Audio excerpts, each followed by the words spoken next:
Hello friends, welcome back to our YouTube channel VR learning. ఈరోజు మనం Pamban bridge గురించి తెలుసుకుందాం. ఫ్రెండ్స్, ఇక్కడ మనం చూసుకుంటే ఇది పంబన్ బ్రిడ్జ్ ఇండియన్ ఓషన్ మీద కట్టారనమాట. ఇది వచ్చేసరికి రామేశ్వరం ఐలాండ్ ని అండ్ పంబన్ మెయిన్ ల్యాండ్ ని కనెక్ట్ చేస్తాం అనమాట. యాక్చువల్ గా 2004 వరకు కూడా ఇది India's longest bridge and India's first bridge present. So తర్వాత బాద్రా లింక్ ఉంది కదా, ఆ బ్రిడ్జ్ అనేది ఓవర్టేక్ చేసింది అనమాట. నవ్వు బాద్రా లింక్ అనేది లాంగెస్ట్ బ్రిడ్జ్ అయింది. అండ్ దాని ప్యారలల్ గా చూసుకుంటే మనకి రోడ్డు బ్రిడ్జ్ కూడా కనెక్ట్ అయింది. ఇక్కడ రోడ్డు బ్రిడ్జ్ ఇక్కడ వెహికల్స్ ఇవన్నీ వెళ్తా ఉన్నాయి. ఇది ఇండియన్ ఓషన్ మీద కట్టారు. చూడడానికి చాలా బాగుంది ఫ్రెండ్స్, బ్యూటిఫుల్ సీనరీ. యాక్చువల్ గా ఇది కొత్తగా కట్టిన బ్రిడ్జ్ మనకి. ఫ్రెండ్స్, ఈ ఫోటోలో మనం చూసుకుంటే old Pamban bridge as well as new Pamban bridge రెండు పక్క పక్కనే కనపడతా ఉన్నాయి అనమాట. ఇక్కడ వచ్చేసరికి ఓల్డ్ పంబన్ బ్రిడ్జ్ అనేది వర్టికల్ క్యాంటిలివర్ ఉన్నట్టు ఉంది. అండ్ న్యూ పంబన్ బ్రిడ్జ్ వచ్చేసరికి వర్టికల్ లిఫ్ట్ అనమాట. సో అసలు న్యూ పంబన్ బ్రిడ్జ్ అనేది ఎందుకు కట్టాల్సి వచ్చింది, ఓల్డ్ పంబన్ బ్రిడ్జ్ అసలు ఐడియా అనేది ఎలా వచ్చింది, అది ఎప్పుడు స్టార్ట్ అయింది, అట్ ద సేమ్ టైం ఎందుకు అది అబాండన్ చేయాల్సి వచ్చింది, అండ్ న్యూ పంబన్ బ్రిడ్జ్ కట్టడానికి రీజన్స్ ఏంటి, ఇవన్నీ తెలుసుకుందాం. ముందుగా ఈరోజు మన ప్రైమ్ మినిస్టర్ గారు ఈ న్యూ పంబన్ బ్రిడ్జ్ని అయితే ఇనాగరేట్ చేయబోతున్నారు అనమాట. ఇది as well as Sriramanavami, on the occasion of Sriramanavami he is going to inaugurate it. And happy Sriramanavami to everyone who are watching our channel. And now comes to the main point, new Pamban railway sea bridge. ఇది వచ్చేసరికి India's first vertical lift railway bridge అనమాట. ఈ bridge వచ్చేసరికి 110 year old bridge ని replace చేయడానికి ఇది construct చేశారనమాట. ఇక్కడ వచ్చేసరికి మెయిన్ గా ఇది 2019 లో దీని కన్స్ట్రక్షన్ అనేది స్టార్ట్ అయింది. ఆ కన్స్ట్రక్షన్ ఎవరు తీసుకున్నారంటే RVNL అనమాట, రైల్ వికాస్ నిగమ్ లిమిటెడ్. 2019 లో కన్స్ట్రక్షన్ అయితే స్టార్ట్ చేశారు. ఫ్రెండ్స్, మనందరూ తెలుసు 2019 to 20 ఆ టైంలో COVID-19 అనేది అవుట్ బ్రేక్ అయింది అనమాట. సో దానివల్ల దగ్గర ఒక 8 months వర్క్ అయితే స్టాప్ చేశారనమాట. లేటర్ ఆ వర్క్ కంటిన్యూ చేశారు. అండ్ 2024 నవంబర్లో వర్క్ అయితే కంప్లీట్ అయింది అనమాట. అండ్ దీని టోటల్ కాస్ట్ వచ్చేసరికి 535 crore rupees. Next, old bridge మీద ట్రైన్స్ అనేవి చాలా స్లో అయ్యాయి అనమాట. మనం చూసుకుంటే మండపం నుంచి రామేశ్వరంకి వెళ్ళేటప్పుడు ఈ బ్రిడ్జ్ అనేది కనెక్ట్ అవుతూ ఉంటది. అప్పుడు ఏం జరిగేదంటే దగ్గర ట్రైన్ స్పీడ్ అనేది 10 km/h తో వెళ్ళేదన్నమాట. బట్ ప్రజెంట్ ఈ న్యూ బ్రిడ్జ్ మీద అయితే 98 km/h తో అవర్ స్పీడ్ తోటి ట్రావెల్ అయ్యే అవకాశం ఉందన్నమాట. అండ్ ఇక్కడ వచ్చేసరికి ఇంజనీర్స్ పాలీసిలికాన్ అనే పెయింట్ అయితే వాడారనమాట. ఆ స్టీల్ గ్రేడర్స్ ఉంటాయి కదా, ఇవి ఆ బ్రిడ్జ్ కన్స్ట్రక్షన్ చేసేటప్పుడు మనం స్టీల్ గ్రేడర్స్ అవి వాడతారనమాట. ఆ స్టీల్ అనేది కరోడ్ అయ్యే అవకాశం ఉంటుంది డ్యూ టు ఆక్సిడేషన్ అనమాట. సో దాన్ని అవాయిడ్ చేయడానికి వీళ్ళు పాలీసిలికాన్ అనే పెయింట్ అయితే వాడారు. ఇది ఏంటంటే దగ్గర ఒక 35 years వరకు కూడా పెయింట్ చేయాల్సిన అనేది అవాయిడ్ చేస్తుంది అనమాట. సో అంత జాగ్రత్తలు తీసుకొని ఇది న్యూ బ్రిడ్జ్ అయితే కన్స్ట్రక్ట్ చేశారు. And one more thing, old bridge వచ్చేసరికి అది ఓపెన్ అప్ అవడానికి వెన్ ఎవర్ షిప్ క్రాస్ అవుతూ ఉందంటే అది ఓపెన్ అవడానికి దగ్గర 25 to 30 minutes తీసుకునేవాళ్ళు అనమాట. బట్ ఈ న్యూ బ్రిడ్జ్ వచ్చేసరికి 5 minutes అనమాట. ఇటు వర్టికల్ గా అది పైకి వెళ్తుంది.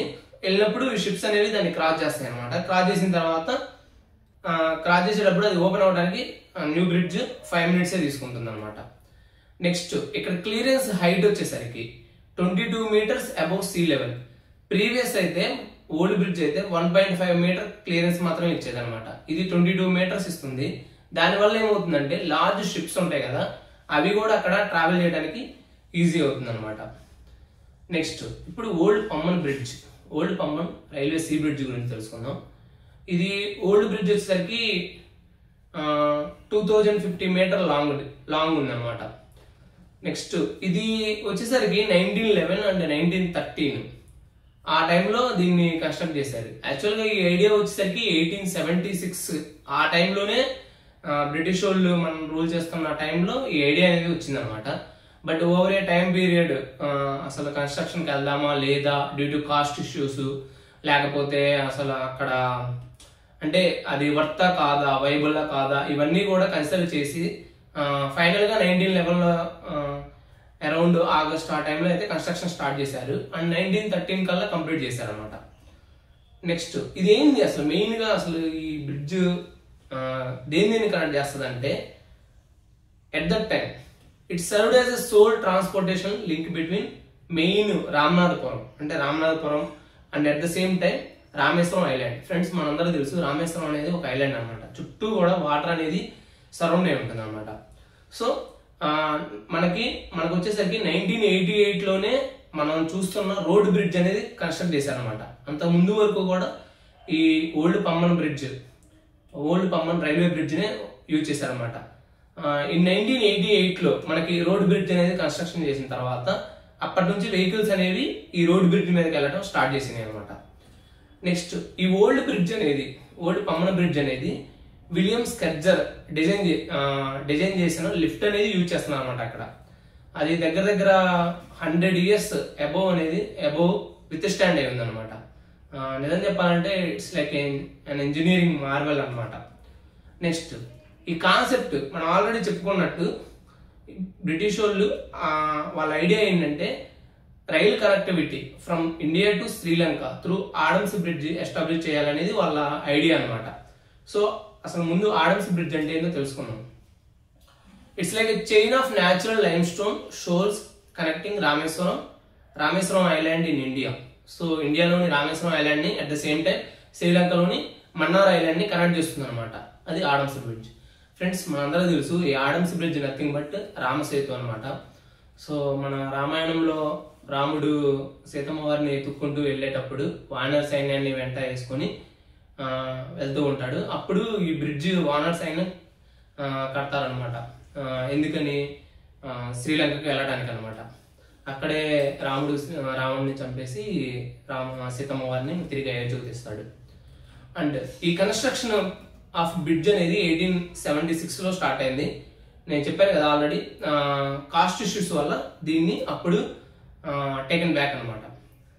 ఇక్కడ మెయిన్ గా మనం వచ్చేసరికి ఆ రోలింగ్ లిఫ్ట్ బ్రిడ్జ్ అది స్కెర్జర్ అనే అతను పేటెంట్ రైట్స్ కలిగి ఉన్నాడు అనమాట. విలియం డొనాల్డ్ స్కెర్జర్ ఆయన అది డిజైన్ చేశారనమాట.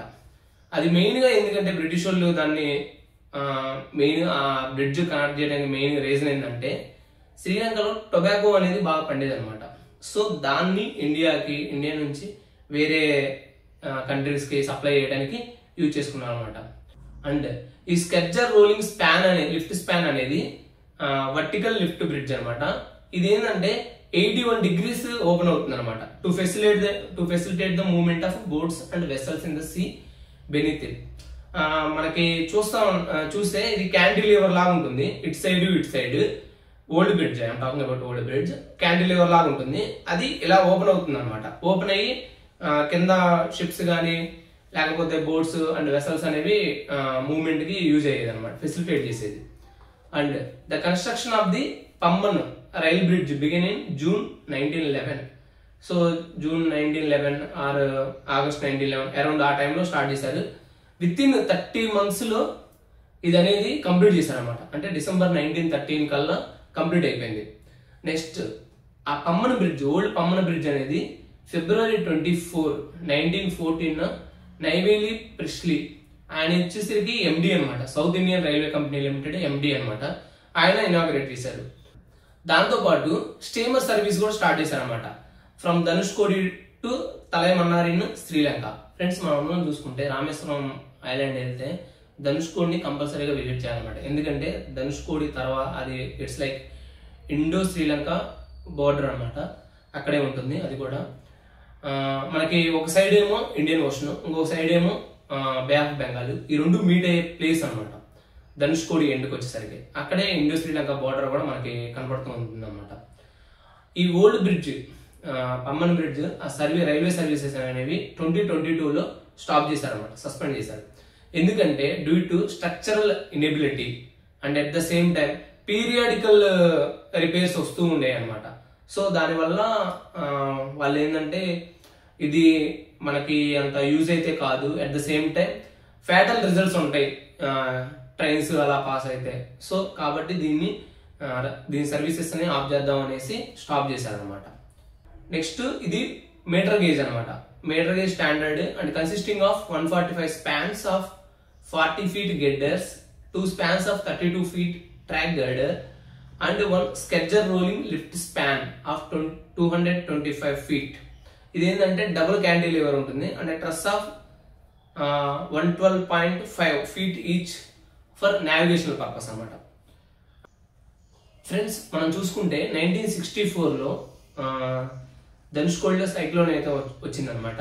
అది ధనుష్కోడి మొత్తాన్ని కూడా వైప్ అవుట్ చేసింది. ఆ టైంలో ఇక్కడ ఏంటంటే ఈ బ్రిడ్జ్ ఉన్న 103 spans of 12.20 meters steel girders అనేవి కూడా వాష్ అయ్యాయి అనమాట. And 21 spans of pre stressed concrete girders and 2 piers were toppled. So ఇంత డ్యామేజ్ జరిగింది అనమాట.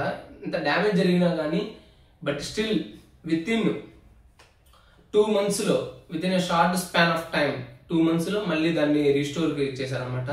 అది వచ్చేసరికి ఈ శ్రీధర్ అన్న ఆయన చేశారు. ఆయన్ని మనందరూ తెలుసు, ఆయన ఢిల్లీ మెట్రో కన్స్ట్రక్షన్ అయినాక ఆయన ఒక వర్క్ అనేది చాలా ఉందన్నమాట. ఆయన్ని మెట్రో మ్యాన్ ఆఫ్ ఇండియా అని కూడా అంటారు. అండ్ గేజ్ కన్వర్షన్ ఫ్రెండ్స్ మనందరూ తెలుసు, ఇండియన్ రైల్వేస్ లో టోటల్ గా త్రీ టైప్స్ ఆఫ్ గేజెస్ అనేవి ఉంటాయి. ఫస్ట్ వన్ అసలు గేజ్ అంటే ఏంటో తెలుసుకోండి. ఈ గేజ్ వచ్చేసరికి distance between the 2 inner sides of the rails అనమాట. మన పట్టాలు ఉంటాయి కదా, ఆ పట్టాలు ఇన్నర్ సైడ్ ఇటు ఈ పట్టాల మధ్య డిస్టెన్స్ ని గేజ్ అంటారు అనమాట. అవి వచ్చేసరికి 3 types. ఫస్ట్ వన్ వచ్చేసరికి నారో గేజ్ అనమాట. ఇది మెయిన్ గా వచ్చేసరికి మనకి హిల్ ఏరియాస్, మౌంటైన్ ఏరియాస్ లో యూజ్ చేస్తారనమాట. ఇది వచ్చేసరికి 600 to 762 mm ఆ రెండింటి మధ్యలో ఉంటుంది అనమాట. Mountain and hill areas like Nilgiri hill areas, at the same time Kanchenjunga mountain areas, ఆ వాటిల్లో ఈ నారో గేజ్ అనేది యూజ్ చేస్తారు అనమాట. నెక్స్ట్ వన్ వచ్చేసరికి మీటర్ గేజ్. దీని లెంత్ వచ్చేసరికి 1 meter ఉంటుంది. అండ్ బ్రాడ్ గేజ్, ఎక్కువ శాతం నవ్ డేస్ బ్రాడ్ గేజ్ ని వాడుతా ఉన్నాం. దీని లెంత్ వచ్చేసరికి 1676 mm అనమాట. అలానే ఆగస్టు 2007లో ఆ బ్రాడ్ గేజ్ అనేది పమ్మన్ బ్రిడ్జ్ కి కమిషన్ చేశారు. ఇది విత్ ద హెల్ప్ ఆఫ్ అంటే అబ్దుల్ కలాం గారు అది సజెస్ట్ చేశారనమాట. So that strength can be increased అనేసి. Now why new bridge? అసలు న్యూ బ్రిడ్జ్ కట్టాల్సిన అవసరం ఏంటి? ఈ ఓల్డ్ బ్రిడ్జ్ అనేది begin to face frequent technical difficulties అనమాట. కొన్నిసార్లు ఏంటంటే ఆ టైంకి ఆ రెండు క్యాండిలివర్స్ కూడా ఓపెన్ అప్ అవ్వకపోవడం, at the same time structural instability. Friends మనందరూ తెలుసు already 110 years almost withstand అయినాయి. తర్వాత due to some technical issues and corrosion oxidation అవుతా ఉంటుంది. అవన్నీ స్టీల్ స్ట్రక్చర్స్ అని చెప్పుకున్నాం కదా, అవి కూడా కరోడ్ అవుతా ఉన్నాయి అనమాట. సో దీన్ని అసలు ఇది వర్క్ అవుతుందా లేదా అని టెస్ట్ చేయడానికి కంటిన్యూస్ హెల్త్ మానిటరింగ్ సెన్సార్స్ అయితే పెట్టారు. ఆ సెన్సార్స్ ఏంటంటే ఎవ్రీ టైం కూడా అలర్ట్ ఇస్తూ ఉన్నాయి అనమాట. ఏమనేసి లైక్ సమ్ ఇక్కడ ఒక టెక్నికల్ ప్రాబ్లం ఉంది, అలా ఒక టెక్నికల్ ప్రాబ్లం ఉంది అది అనేసి. ఐఐటి మద్రాస్ వాళ్ళు దీని మీద ఇది రీసెర్చ్ లాగా చేశారనమాట. చేసి అప్పుడు చెప్పారు, so it can't withstand due to structural inability అది ఇది అనేసి. ఫైనల్ గా ఇన్ 2022లో the sensor started emitted alarm అనమాట. Like every time alarming sounds ఇవ్వడం అవన్నీ స్టార్ట్ చేసినాయి. ఎందుకంటే ఎక్సెసివ్ గా వైబ్రేషన్స్ అనమాట డ్యూరింగ్ ట్రైన్ మూమెంట్. ట్రైన్ వెళ్ళేటప్పుడు ఎక్సెసివ్ వైబ్రేషన్స్ వస్తూ ఉన్నాయి. అందువల్ల ఇంకా ఈ ఓల్డ్ బ్రిడ్జ్ అనేది అంటే ఇంకా రన్ చేస్తే అది మొత్తం కూడా కొలాప్స్ అయ్యే అవకాశం ఉంది అనేసి న్యూ బ్రిడ్జ్ కన్స్ట్రక్షన్ స్టార్ట్ చేశారనమాట. మేము వచ్చేసరికి February 23, 22 ఆ టైంలో రామేశ్వరం అయితే వెళ్ళాము. అప్పుడు ఈ bridge, old bridge, at the same time new bridge, ఇవన్నీ కూడా రోడ్డు బ్రిడ్జ్ ఉంది కదా, అక్కడ ఆ రోడ్డు బ్రిడ్జ్ మీద ఉండి దాని గురించి ఒక చిన్న వీడియో అయితే చేశాను. ఆ క్లిప్ అయితే మీరు ఇక్కడ చూడొచ్చు. హలో ఫ్రెండ్స్, ఇప్పుడు మనం చూస్తుంది పమ్మన్ బ్రిడ్జ్ అన్నమాట. ఇక్కడ మనం చూసుకుంటే రెడ్ కలర్ లో అలా ఉందేమో old bridge and white colour లో కనపడుతుందేమో న్యూ బ్రిడ్జ్ అనమాట. అండ్ ఇక్కడ వచ్చేసరికి దాని కన్స్ట్రక్షన్ అదంతా ఎగ్జాక్ట్ గా ఇక్కడ వచ్చేసరికి మనకి ఆ వైట్ కలర్ లో ఉంది లిఫ్ట్ అవుతుంది అనమాట when ever ship comes. So ఇదేమో ఓల్డ్ బ్రిడ్జ్. ఓల్డ్ బ్రిడ్జ్ వచ్చేసరికి 1911 లో స్టార్ట్ చేశారు, 1914 కల్లా కంప్లీట్ అయిపోయింది. అండ్ న్యూ బ్రిడ్జ్ వచ్చేసరికి 2024 లోనే కంప్లీట్ అయింది. నాకు తెలిసి నెక్స్ట్ మంత్ ఇనాగరేట్ చేస్తారనుకుంటా మన ప్రైమ్ మినిస్టర్ గారు. అండ్ ఇది న్యూ బ్రిడ్జ్ వచ్చేసరికి వర్టికల్ లిఫ్ట్ అనమాట. సో మనకి వర్టికల్ గా పైకి లేస్తుంది when ever ship comes. And ఇక్కడ ఓల్డ్ మనం చూడొచ్చు ఒక షిప్ వెళ్తా ఉంది, ఓల్డ్ బ్రిడ్జ్ ని క్రాస్ అయింది, నెక్స్ట్ న్యూ బ్రిడ్జ్ ని కూడా క్రాస్ అవ్వబోతుంది. అండ్ ధనుష్కోడ్ ని కూడా విజిట్ చేసాం అనమాట. Dhanushkodi at the same time Indo Sri Lanka ఆ బోర్డర్ అవన్నీ, next where Indian ocean and bay of Bengal meets మనం చూడొచ్చు. అటు సైడ్ నుంచి ఇటు సైడ్ నుంచి ఎలా కలుస్తున్నాయో నీట్ గా క్లియర్ గా అది కూడా చూసామన్నమాట. అండ్ ఇది ఈ బ్రిడ్జ్ ఇనాగరేషన్ డే అనేది మనకి స్పెషల్. శ్రీరామనవమి రోజు ఇది ఇనాగరేట్ చేయడం అనేది మనందరం సంతోషించదగిన విషయం. అందులోనూ ప్రైమ్ మినిస్టర్ మోడీ గారు ఇనాగరేట్ చేస్తూ ఉన్నారు. And thank you friends watching this video. And ఇలాంటి videos and more facts, history వీటన్నిటి గురించి కూడా చెప్పడానికి ట్రై చేస్తూ ఉంటాను. So please like, share and subscribe our YouTube channel VR learning. Thank you.